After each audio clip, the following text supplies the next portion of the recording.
Bismillahirrahmanirrahim. Assalamualaikum warahmatullahi wabarakatuh. Alhamdulillah wassalatu wassalamu ala Rasulillah wa ala alihi wa sahbihi wa mawalah. La haula wala quwata illa billah. Amma ba'du. Puji dan syukur marilah kita panjatkan kehadirat Allah Subhanahu wa taala atas segala curahan nikmat dan karunia-Nya. Alhamdulillah pada kesempatan malam hari ini kembali kita dapat bermajelis ilmu dan melanjutkan pembelajaran tentang kematian dalam kitab Tazkirah yang dikarang oleh Imam Al-Qurtubi. Salawat dan salam senantiasa tercurahkan kepada uswah hasanah kita Nabiullah Muhammad sallallahu alaihi wasallam, pada keluarga beliau, para sahabat, tabi'in, tabi'ut tabi'in, dan kita semua umatnya yang senantiasa istiqomah mengikuti jak langkah beliau ila yaumil qiyamah. Hadirin rahimakumullah, pada malam hari ini pembahasan sampai pada boleh atau tidak meminta mati. Ya. Ustaz bilang bagaimana ini? Boleh atau tidak? Meminta kematian. Temanya itu. Gimana Begale? Sudah sakit 2 minggu. Kalau kayak gini gak sembuh-sembuh, mending mati. Boleh enggak itu? Ya. Boleh atau tidak meminta kematian. Hadirin Allah Subhanahu wa taala mengabarkan kisah ya Nabi Yusuf. Ya. Nabi Yusuf alaihissalam yang terdapat di dalam surat Yusuf juga. Surat Yusuf ayat yang 101.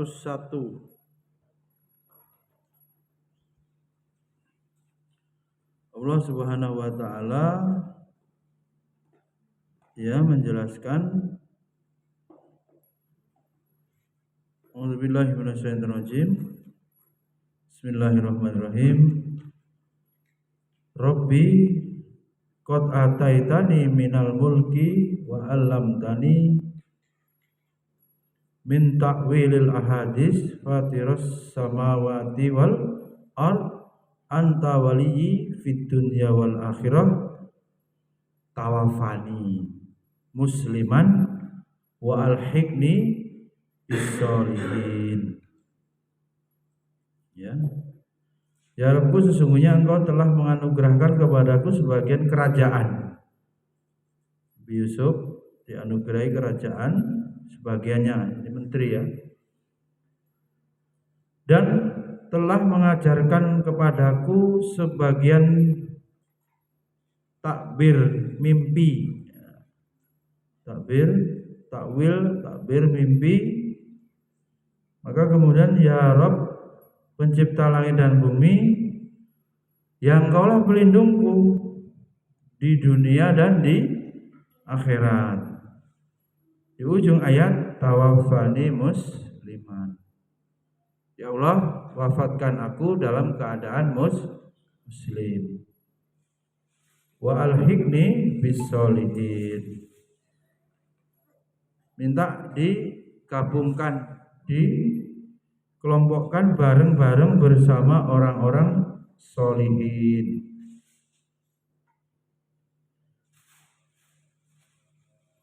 Jadi ayat ini terang ya. Boleh ya? Boleh kan? Jelas. Tawaffani musliman. Ya Allah, wafatkan aku, matikan aku. Mana ada tambahnya tuh? Bukan hanya mati-mati aja. Tapi apa? Dalam keadaan muslim. Sekaligus pengen dikumpulkan bersama orang-orang yang soleh. Ya.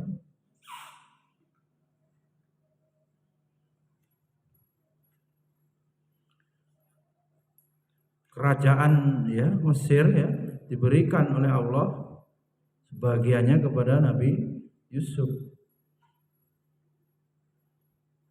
Berarti kalau kita pahami orang menjadi pemimpin itu juga bagian daripada ketetapan ya.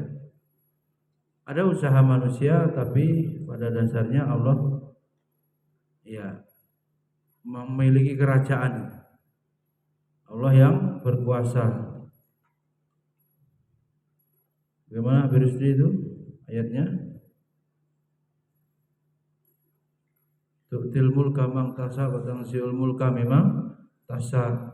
Allah berikan kerajaan kepada siapa yang Allah kehendaki dan Allah tanzi'u ta'bud atau tidak berikan kerajaan itu kepada siapa yang Allah kehendaki.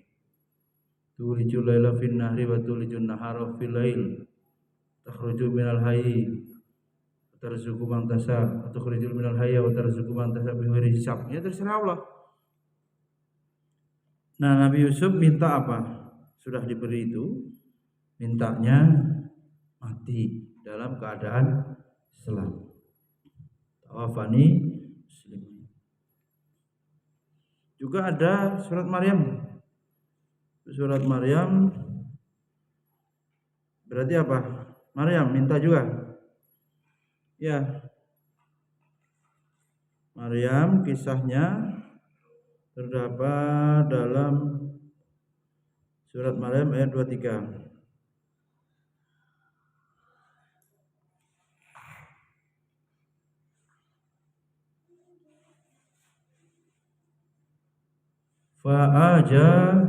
Fa'aja ahal makhadu ila jiz'in nakhlah qalat ya laitani mittu qabla hadza wa kunta nasyan mansia. Kemudian rasa sakit akan melahirkan memaksanya bersandar pada pohon kurma. Kemudian Maryam berkata, wahai betapa baiknya kalau aku mati sebelum ini dan aku menjadi seorang yang tidak diperhatikan dan dilupakan. Wahai betapa baiknya aku mati sebelum ini. Aku menjadi seorang yang tidak diperhatikan dan dilupakan. Ini berarti apa? Diriwayatkan juga dari Sahih Bukhari dan Muslim dan Malik dari Abu Zinad Al-A'raj dari Abu Hurairah bahwa Rasulullah SAW bersabda, kiamat tidak akan terjadi sebelum ada seseorang yang melewati kubur orang lain seraya berkata lewat kubur, ngomong alangkah baiknya seandainya aku ada di tempat ini. Maksudnya apa? Minta mati. Ayat tadi ada dua, surat Yusuf 101, surat Maryam 23, juga ada hadis yang lewat kuburan ngomong apa dia? Alangkah baiknya seandainya aku berada di tempatnya. Maksudnya tempatnya ditunjuk makam. Hadirin rahimakumullah, masih pada pendirian awal takut mati atau sudah berubah? Itu tadi bilang. Jadi jawabannya apa? Boleh. Minta mati itu boleh, tapi jangan lupa dalam rangka maslahat agama. Atau kalau tidak bisa diselamatkan, tertindas, tidak bisa beribadah gitu, boleh orang itu mending hidupnya itu diakhiri gitu. Berarti di balik itu apa? Betapa memang hidup ini hanya untuk ibadah. Nggak bisa ibadah, ancaman gitu. Sampai boleh berdoa gitu. Tentu kebaikan meninggal itu yang diutamakan kebaikan agama. Ya kalau nggak lulus skripsi bunuh diri gimana? Nggak lulus ini dia apa? Bayar utang nggak lunas bunuh diri, minta mati. Begitu kan mati apa itu? Nanti tidak masuk syar'i ya Burisdi, gimana itu? Mati apa? Putus cinta misalnya Abi Rusdi, mati. Waduh, Abi tadi putus cinta ditinggal nikah. Tinggal nikah pacar, bunuh diri. Waduh. Enggak begitu. Di sini semuanya tentang apa? Kebaikan agama. Dan kalau hidup mudarat agama akan dia rasakan terus. Jadi pada dasarnya apa? Boleh ya. Boleh atau tidak bertentangan kalau minta apa? Mati, ya kan? Minta mati. Menurut Qatadah, tidak ada seorang nabi pun yang mengharapkan untuk mati selain Nabi Yusuf. Itu. Ketika sudah mendapat kenikmatan-kenikmatan yang sempurna, ya, dan berhasil meraih segalanya, Nabi Yusuf alaihi salam rindu. Oh gitu. Jadi minta mati tadi bukan karena nggak sanggup menanggung beban penderitaan, bukan. Kangen gitu ya, rindu. Betul, rindu kepada Allah yang dirasakan. Sehingga ya terdorong pengen berjumpa gitu. Cara berjumpa dengan Allah ya dengan melalui mati gitu. Worldview-nya sudah berubah ya, Rusdi ya. Kalau ada omongan saya di grup seakan-akan koma keadaannya kayak orang mau meninggal, itu sebenarnya bagaimana? Ya memang harusnya seperti itu. Kemarin musibahnya apa bilang? Kematian itu musibah, tidak ingat mati musibah lebih besar. Pagi siang sore cuman ingatnya dunia. Enggak ingat bekal untuk akhirat. Enggak mempersiapkan diri ya bagaimana bisa meraih kesuksesan akhirat ya.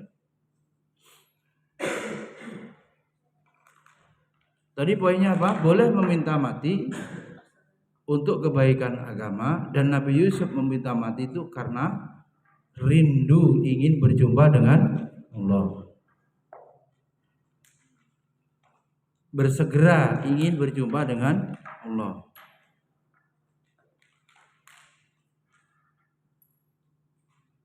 Di surat 101 tadi, ya Tuhanku, sesungguhnya Engkau telah menganugerahkan kepadaku sebagian kerajaan. Nikmat. Ya. Sudah diberikan nikmat. Dan telah mengajarkan kepadaku sebagian tabir mimpi tadi. Ya.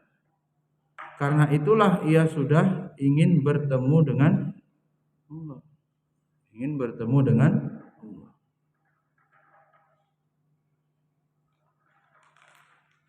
Selain itu juga dalam akhir ayatnya tadi apa? Wa tawaffani muslim. Jadi Nabi Yusuf ingin kepastian meninggalnya itu dalam keadaan Islam. Husnul khotimah kan begitu. Ada tambahan minta mati tapi matinya yang syaratnya Islam.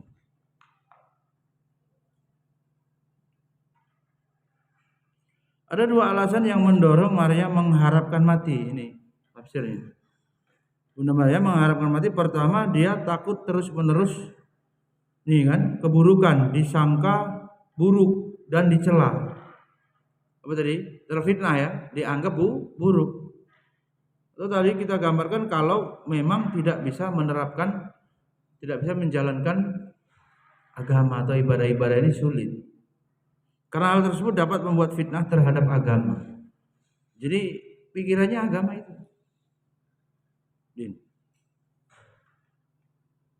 Yang kedua, gara-gara dirinya dia tidak ingin kaumnya jatuh dalam jurang kebohongan dan kedustaan sehingga mereka menuduhnya telah berbuat zina. Tuh. Kenapa? Tahu nggak kisahnya Maryam? Isa nih Maryam, ibunya Nabi Isa. Siapa bapaknya Nabi Isa? Enggak ada. Itu loh. Jadi Maryam ini mengandung tanpa apa? Tanpa suami. Ini Nabi Isa binti Maryam. Maka ketika ada omongan-omongan tuduhan-tuduhan zina itu kan berarti keburukan. Jelek gitu citranya. Maryam kalau memang mati lebih baik daripada keadaan seperti itu. Hadirin rahimakumullah, ya, menyinggung orang yang telah memfitnah, ya. Aisyah juga pernah Allah Ta'ala berfirman surat An-Nur, ya.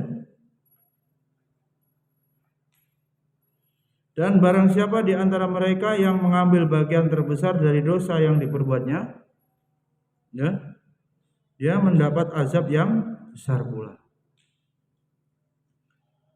Juga surat Nur ayat 15, dan kamu menganggapnya remeh padahal dalam pandangan Allah itu soal yang besar. Para mufassirin berselisih pendapat mengenai Maryam. Apakah ia seorang wanita yang benar-benar sangat jujur setelah seperti yang difirmankan Allah.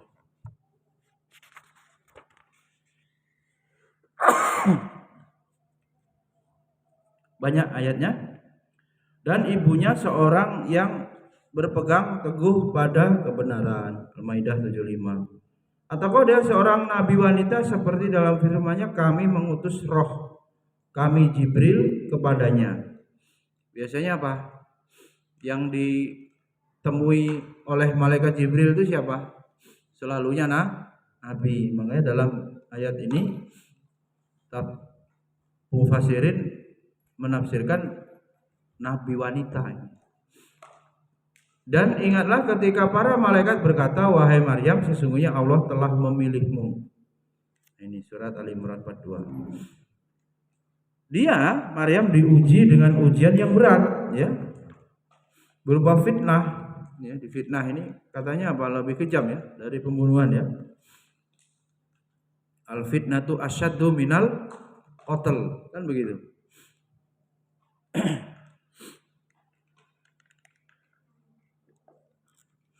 Berdasarkan dua penafsiran yang dikemukakan tadi, bisa diambil konklusi, ya, simpulannya bahwa mengharapkan mati bagi Maryam dalam keadaan seperti itu dan dengan alasan seperti itu apa? Hukumnya boleh. Mengharapkan mati dalam keadaan seperti tadi terfitnah, hukumnya boleh. Wallahu a'lam.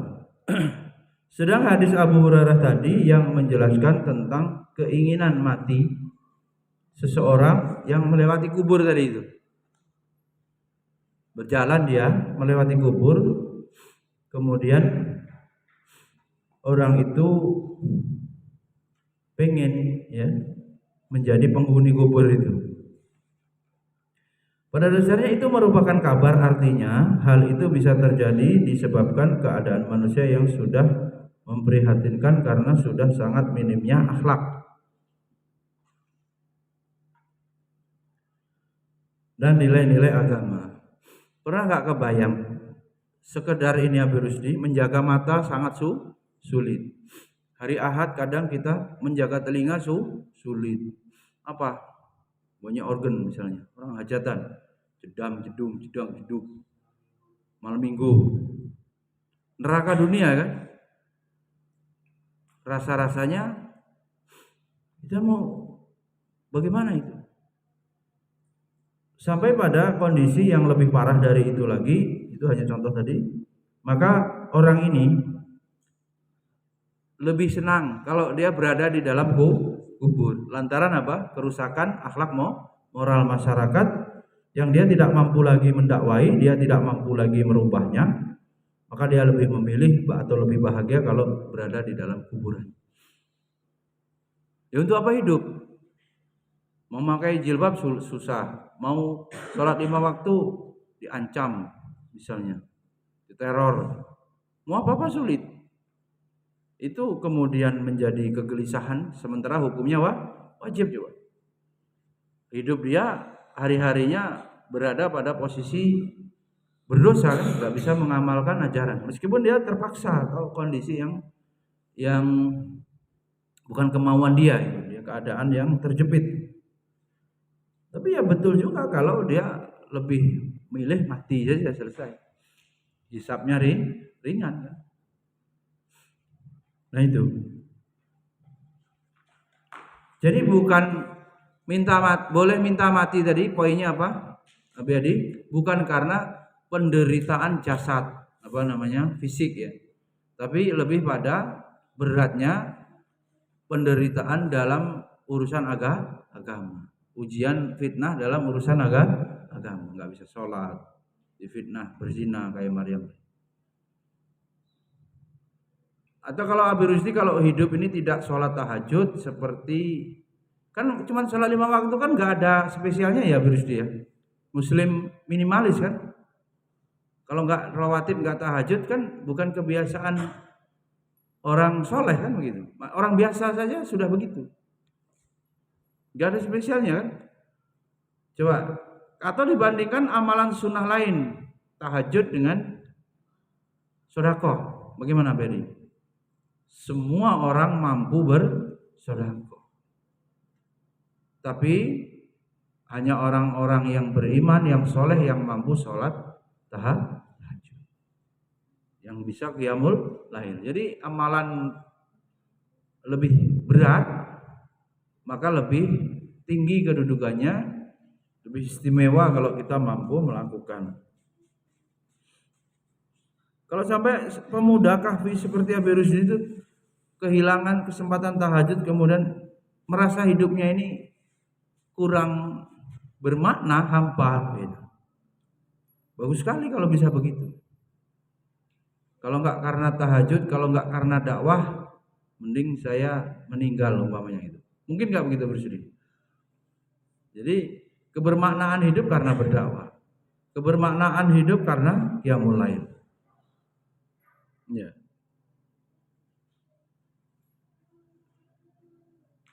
Jelas ya? Jadi jangan langsung dipahami boleh meminta mati langsung gampang-gampang minta mati gitu. Sebabnya dulu lihat keadaannya dulu. Masalah kesehatan tidak boleh meminta mati, masalah ekonomi tidak boleh meminta mati. Hal itu diperjelas sabda Nabi, Allahumma inni as'aluka fi'lal khairat wa tarkal munkarat wa hubbal masakin wa idza aradta wa yurwa adarta fin nas fitnatan faqbidni ilaika ghaira maftun.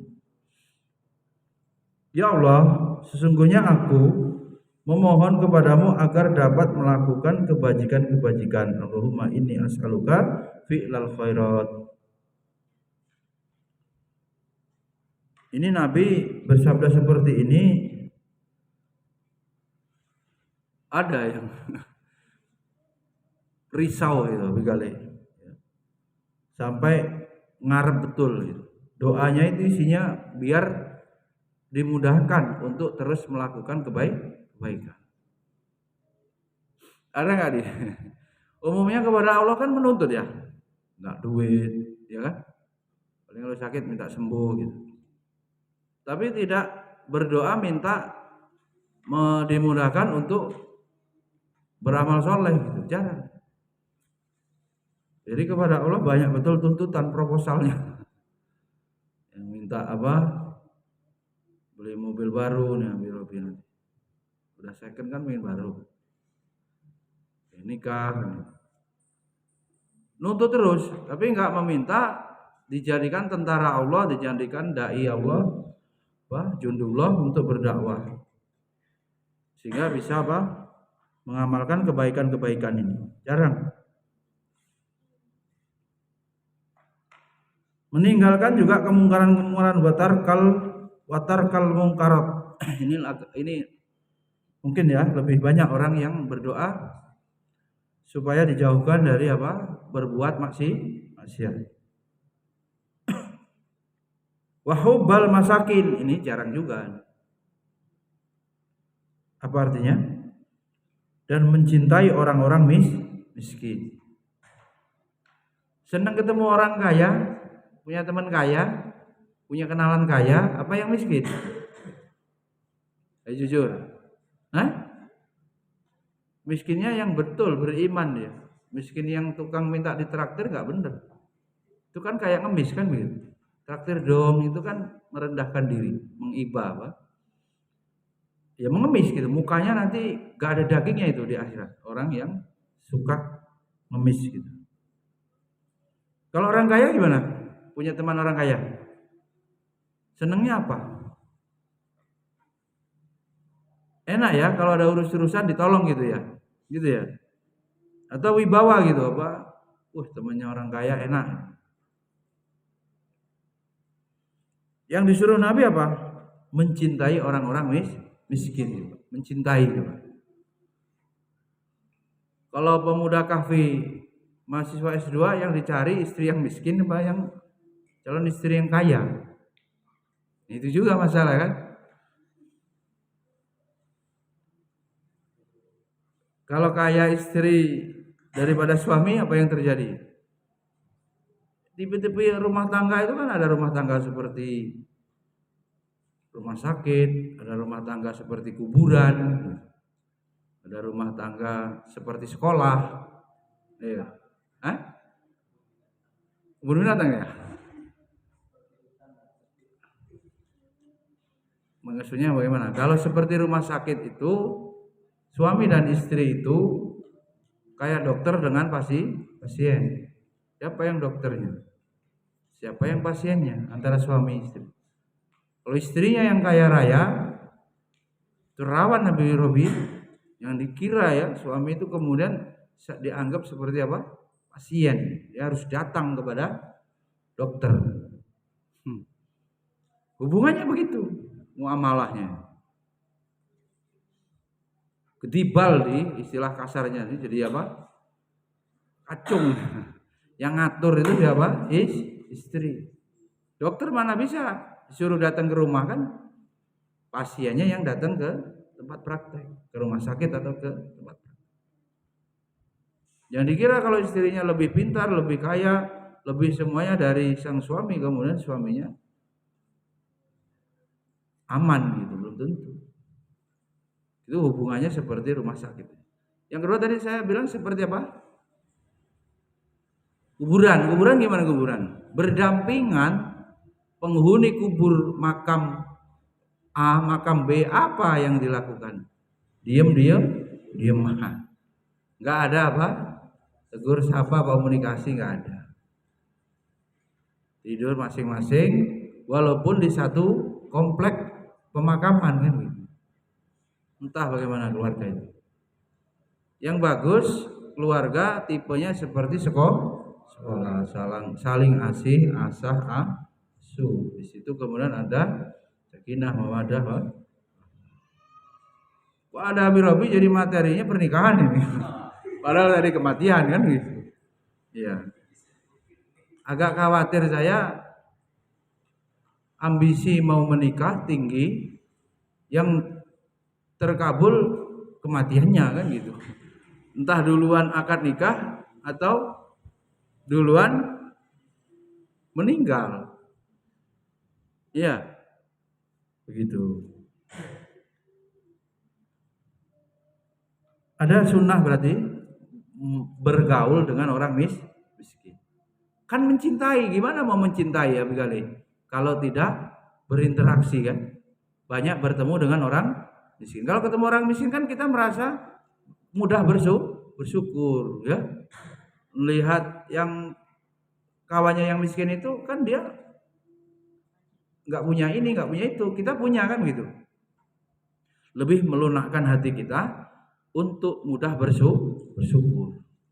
Tapi kalau dengan yang kaya, HP-nya bersaing, kalah saing gitu. Ya kan kita nggak kaya, yang kaya teman kita gitu. Apa itu laptopnya bersaing, ya kan? Pakaiannya bahan-bahan branded, merek-merek. Sekendaraan-kendaraannya juga bersaing, rumah-rumahnya pun bersaing. Akhirnya apa? Kita merasa kurang, susah untuk bersyukur. Begitu. Di sini sunahnya disuruh mencintai orang miskin, berarti ya kita perbanyak ini mencintai lo, bukan hanya kenal lo, mencintai lo, ya. Wa hubbal masakin. Wa idza aratta wa yurwa adarta. Jika engkau telah menghendaki suatu fitnah terhadap manusia, maka cabutlah nyawaku kepadamu dalam keadaan yang tidak terkena fitnah. Oh ini.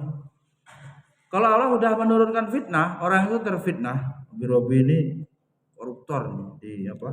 Menerima sogok panwas apa bawaslu, ya? Atau dia di hotel berdua, berarti dia nggak nikah ini udah ngeboking ini, udah punya wanita simpanan ya. Di sini kata Nabi, kalau terfitnah itu, ya cabutlah nyawaku gitu. Daripada terfitnah itu. Ini bolehnya minta mati ini pembahasannya ini. Jadi adzarta fin nasi fitnatan faqbidni. Kalau saya terfitnah ya Allah, mending cabut nyawaku. Itu. Kenapa? Nah, orang Lampung baru paham, namanya harga diri itu melebihi segalanya kan begitu. Jangan kita direndahkan karena harta, karena pendidikan. Mau S2, woi. Hari ini enggak S2 kan gitu. Jangan, itu harga diri biasanya. Keluarga, marwah keluarga juga begitu, ya. Kalau bapak sudah meninggal biasanya kehormatan rumah itu turun, hilang. Di sini kemudian apa? Kalau terkena fitnah itu Allah takdirkan ada fitnah dan mengenai saya, mending saya mati ya Allah. Jadi orang Islam itu nggak boleh merendah-rendahkan sampai sebegitunya itu. Ya, direndah-rendahkan karena takdir Allah dia miskin, takdir Allah mungkin dia hitam, takdir Allah mungkin dia keriting atau apalah yang jadi bully-bulian itu, nggak boleh. Sampai orang itu mending mati. Disuruhnya mending apa? Mati. Hadis riwayat Ahmad. Dan hal itu semakin diperjelas oleh doa yang pernah dipanjatkan Umar bin Khattab dalam riwayat Malik dalam kitab Al-Muwatta. Doanya apa? Ya Allah, kekuatanku telah melemah. Nah ini tua nih. Usiaku sudah tua dan rakyatku sudah menyebar kemana-mana. Karena khalifah. Karenanya panggillah aku menghadapmu. Bisa aku ucap begini? Bisa aku ucap begini enggak? Atas dasar kita rindu ingin berjumpa dengan Allah, kita itu pengen mati. Khalifah ini Umar bin Khattab minta apa? Dipanggil, dicabut nyawa. Dalam keadaan tidak menyia-nyiakan ataupun lalai terhadap kewajiban. Dua tadi, tidak menyia-nyiakan apa? Dan tidaklah lalai. Dan tidak genap 1 bulan, Umar pun pergi ke rahmatullah, artinya meninggal. Miskol pertama malakul maut itu apa Birobi biasanya? Uban. Belum ada uban nih? Mana? Belum ada istri jangan ada uban. Berarti agak jauh gitu ya. Kepala saya udah banyak ubannya belum? Enggak ada, tapi jenggotnya banyak uban dari dulu. Udah miskol itu. Miskol maksudnya gimana? Pertanda mati sudah, tanda-tanda mati sudah ada. Belum lagi kalau secara kesehatan, melemahnya gigi, saraf-saraf bisa juga ya. Penyakit-penyakit itu. Sampai pada akhirnya kulit mengkeriput ya.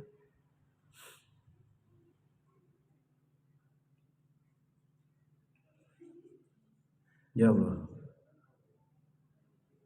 Ya Allah, Umar bin Khattab Ya, saya ulangi itu. Kekuatanku telah melemah, usiaku telah tua, dan rakyatku sudah menyebar kemana-mana. Karenanya panggillah aku menghadapmu ya Allah. Gimana ya? Minta mati karena ya faktor-faktor keadaan tadi yang dijelaskan. Kemudian Allah cabut nyawa sahabat Umar bin Khattab setelah 1 bulan dari apa yang diminta tadi. Diriwayatkan oleh Abu Umar bin Abdul Bar sebuah hadis dalam kitab At-Tamhid dan Al-Istidkar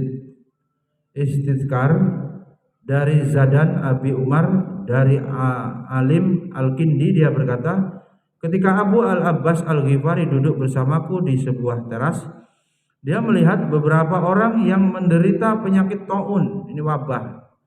Dia lalu berkata sebanyak 3 kali, "Hai taun, bawalah aku padamu." Ini minta mati juga nih. Mendengar ucapan aneh itu, aku bertanya, "Mengapa kamu berkata seperti itu? Bukankah Rasulullah SAW pernah bersabda, janganlah salah seorang di antara kalian mengharapkan mati, karena pada saat itu terputuslah amalnya dan ia tidak bisa lagi berbuat amal." Itu ya, musibah kematian itu akan menghentikan amal dan mengharapkan keridhaan Allah atas kesalahan-kesalahannya. Maka Abu Al-Abbas menjawab, "Aku pernah mendengar Rasulullah Shallallahu Alaihi Wasallam bersabda, mintalah segera kematian karena 6 hal." Catat ini. Boleh minta mati, Din, anak, karena 6 hal. Ini sabda Nabi. Yang pertama, jika orang-orang bodoh menjadi penguasa, aduh payah. Punya pemimpin jahil, aduh repot itu. Kita remuk. Sekedar bahkan ada yang menjelaskan Abi Robi, di Indonesia ini surganya para ahli maksiat gitu. Jadi nerakanya orang yang beriman. Untuk mempertahankan keistiqomahan berislam itu berat. Mulai dari mengumbar aurat, ya kan? Tontonan-tontonan, banyaknya kemaksiatan perjudian misalnya, minuman keras. Ada semua yang itu kemudian menjadi godaan-godaan. Kan kalau kita berada di tempat yang steril gitu ya, nggak ada maksiat-maksiatnya gimana? Peluang untuk maksiat, godaannya kan rendah kan? Nah ini kalau banyak maksiat di negara kita ini, tersebab karena pemimpin yang jahil tadi itu, ya, mending mati tuh. Banyaknya, yang kedua, banyaknya tanda-tanda kiamat. Apa tanda-tanda kiamat itu? Sudah muncul banyak. Waktu terasa cepat gitu. Banyaknya bangunan, ya. Apalagi banyaknya pembunuhan itu ya.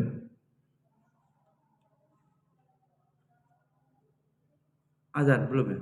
Yang ketiga, maraknya penjualan hukum. Sekarang ini jelas penjualan hukum, bisa diakal-akalin hukum itu, ya banyak orang yang di penjara itu belum tentu dia sebetulnya bersalah yang sebenarnya, karena dia perkara politik misalnya hanya terpenjara. Itu yang keberapa tadi? Penguasa bodoh. 2, banyak tanda-tanda kiamat. Yang 2, Din. 3, maraknya penjualan hukum. 4, diremehkan darah. Ini nyawa. Melotot aja di Palembang bisa dibunuh tuh. Ya kan? Masalah-masalah sepele, istri bisa dibunuh, suami bisa dibunuh, anak juga bisa dibunuh. Sudah apa? Murah sekali nyawa itu. Kemudian maraknya pemutusan hubungan kekeluargaan. Oh ya, Wirobi ya, banyak kita menyantet antar kakak beradik, paman dengan ponakan, rebutan apa? Warisan. Sehingga enggak lagi teguran lagi, enggak lagi apa? Bersaudara lagi, saudara kayak orang lain kan gitu. Enggak dianggap lagi. Semuanya ngaku benar. Semuanya merasa ya paling benar. Hubungan keluarga itu terputus, bahkan hubungan sangat dekat ya. Anak dengan orang tua pun bisa. Ada anak yang sudah sukses malu dengan orang tuanya. Ya, melihat orang tuanya apa? Miskin, malu. Atau perilaku hidupnya jahiliyah orang tuanya ini. Enggak kenal ilmu gitu. Kolot. Nah, ini dia malu kalau ada orang tuanya. Dan generasi yang menjadikan Al-Quran sebagai permainan. Din. Nomor berapa itu? Terakhir ya. Menjadikan Al-Quran sebagai alat permainan. Sampai-sampai mereka menyuruh orang untuk melakukannya. Aduh, melakukannya nih, Din. Padahal ia sangat minim pengetahuan tentang agama. Ini Habib Rusi yang raja tilawah ini, korek. Ini yang dimaksud lagu ini yang tidak sesuai kaidah lagu dalam ilmu qiraah. Ada berapa yang boleh itu? 9, berapa? Selebihnya itu kan lagu-lagu yang ada dulu dibuat langgam Jawa berarti kan. Ada juga sekarang pelawak-pelawak itu ayat-ayat Quran dibuat lawakan. Korek itu. Coba cari YouTube Pak. Nah, kalau ini sudah ada semua ini, gimana ini? Apakah kita mending mati? Kalau antum merasa betah betul di dunia ini menjadi aneh karena ini semua sudah ada. Harusnya ini kan tidak terjadi kalau Islam kemudian bisa diterapkan dengan baik. Karena ini sudah terjadi, ini juga menjadi bukti apa? Sekarang ini akhir zaman. Nah, hidup di akhir zaman ini memang lebih berat. Ya. Lebih ujiannya apa ini berpegang teguh kepada din agama ini seperti apa? Kakobit alal jamri. Gimana Birusli? Orang yang berpegang teguh kepada agama itu seperti menggenggam bara api. Agama ini api, panas. Artinya gimana? Terus kita pegang dengan memohon pertolongan Allah, kita tidak mengikuti atau tidak melepaskan ajaran agama itu, tidak mengikuti kebanyakan manusia, tapi kita terus memegang agama itu dengan sekuat-kuatnya. Menjadi orang, bahkan sahabat Nabi itu kalau hidup sekarang dianggap sebagai orang gila, saking dia hidupnya itu nggak umum gitu. Nggak umumnya tentu yang positif. Mungkin dia nggak mau jabatan, mungkin dia hati-hati betul, nggak mau ngobrol-ngobrol, takut ghibah kan begitu. Kalau diterapin, orang itu nggak umum gitu nih. Ya, nggak mau nemuin tamu kalau cuma ngobrol. Kan sudah pernah kita baca itu perilaku kehidupan sehari-hari itu. Apalagi urusan ketenaran, nggak mau kan? Nggak mau. Selfie itu ya nggak mau lah. Di-upload, mencari like and share, nggak mungkin para sahabat begitu. Jauh-jauh kita ini, ya. Ya, karena itu di akhir zaman ini ya kita harus betul-betul mempersiapkan diri, ya, agar kita bisa selamat, ya, dari fitnah-fitnah itu. Dan istiqomah ya, mendapatkan husnul khotimah, jangan sampai su'ul khotimah dalam menjalani kehidupan ini. Baik, terjawab sudah ya pembahasannya apa tadi? Boleh mengharap atau meminta kematian asalkan untuk kemaslahatan agama, bukan meminta kematian karena tidak kuat menahan derita ekonomi, kesehatan, atau tekanan-tekanan yang sifatnya bukan urusan pengamalan agama. Ada pertanyaan? Sudah rindu? Abi-adi, adakah cara pandang hidup berubah? Rindu berjumpa dengan Allah sebagai sebuah Allah ghayatuna, ya kan? Tujuan Al-Quran dusturuna, ya. Itu, ya. Jihad, kalau sekarang Robi jihad dalam makna menuntut ilmu, ya kan?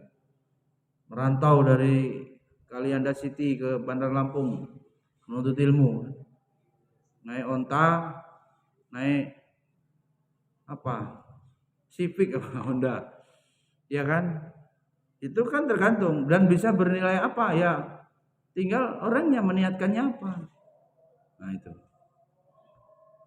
Baik, mudah-mudahan bermanfaat. Subhanakallahumma wa bihamdika asyhadu an la ilaha illa anta astaghfiruka wa atubu ilaik. Assalamualaikum warahmatullahi wabarakatuh.